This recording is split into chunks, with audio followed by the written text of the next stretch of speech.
I hope कि आप लोग मस्त व्यस्त एंड स्वस्थ होंगे। एंड आज के इस वाले वीडियो में हम जानेंगे कलचुरी चेदी वंश एंड सिसोदिया वंश। यह वीडियो प्राचीन इतिहास का सबसे अंतिम वीडियो है एंड इस वाले वीडियो को खत्म होने के बाद ही हम आएंगे मध्यकालीन इतिहास में। एंड प्राचीन उसके बाद पढ़ेंगे हम लोग प्राचीन इतिहास, यानी कि अभी तक हमने पूरी आधुनिक इतिहास इस वीडियो के खत्म होने तक पढ़ चुका होगा।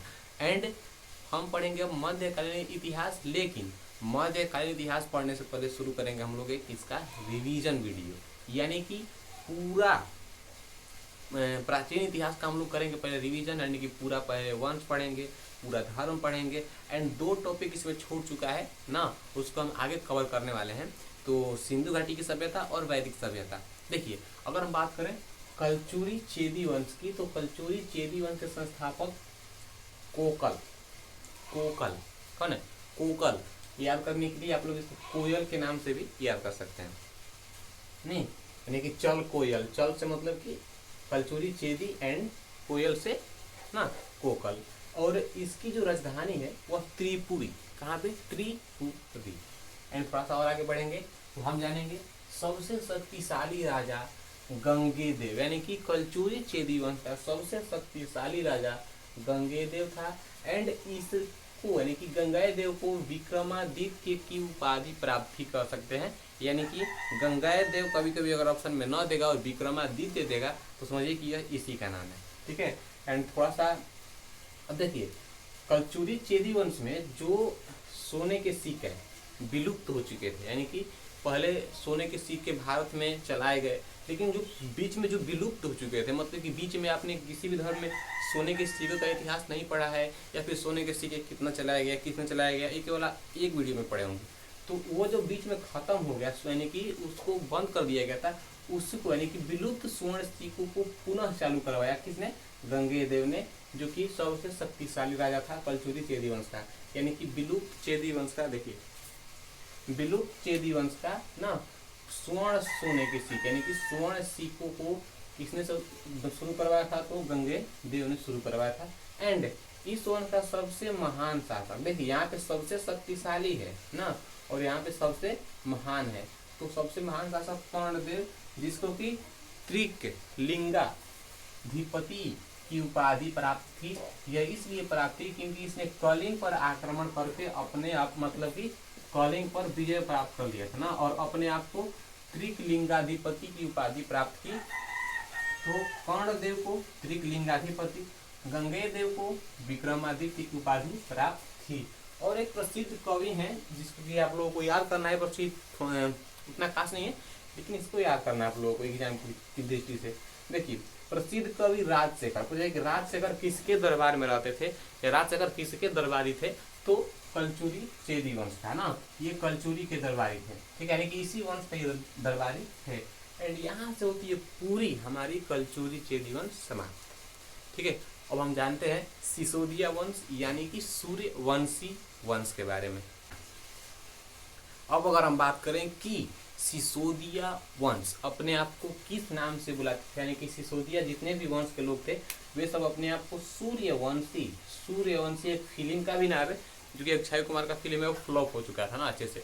एंड ये जो सूर्यवंशी फिल्म है, सूर्यवंशी जो नाम है ना, यह किसने अपने आप को बोला था? तो सिसोदिया वंश के लोगों ने बोला। एंड सूर्यवंशी जितने भी थे, यानी कि सिसोदिया वंश के लोग जितने भी थे, वे सब मेवाड़ पर राज किया करते थे, और मेवाड़ की राजधानी कहाँ पे है? चित्तौड़ में। यानी कि सूर्यवंशी जितने भी लोग थे वे सभी अपने आप को ना सूर्यवंशी कहते थे।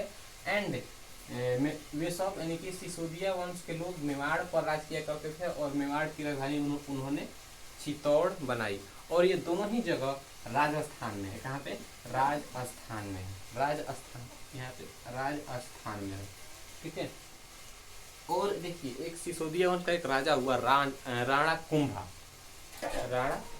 एक राजा हुआ, और राणा कुंभा ने अपने ना जब ये जीता था किसी युद्ध में, तो युद्ध में जीतने के बाद इसने ना एक विजय स्तंभ बनवाया। तो पूछता है कि विजय स्तंभ किसने और कहाँ बनवाई थी?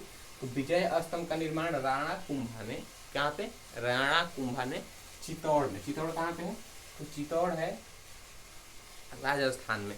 तो जीत की खुशी में राणा कुंभा ने एक अपना विजय स्तंभ बनवाया ना, और यह चित्तौड़ में है। अब देखिए ये तो राणा कुंभा की बात हुई, मतलब कि राणा कुंभा ने क्या क्या किया।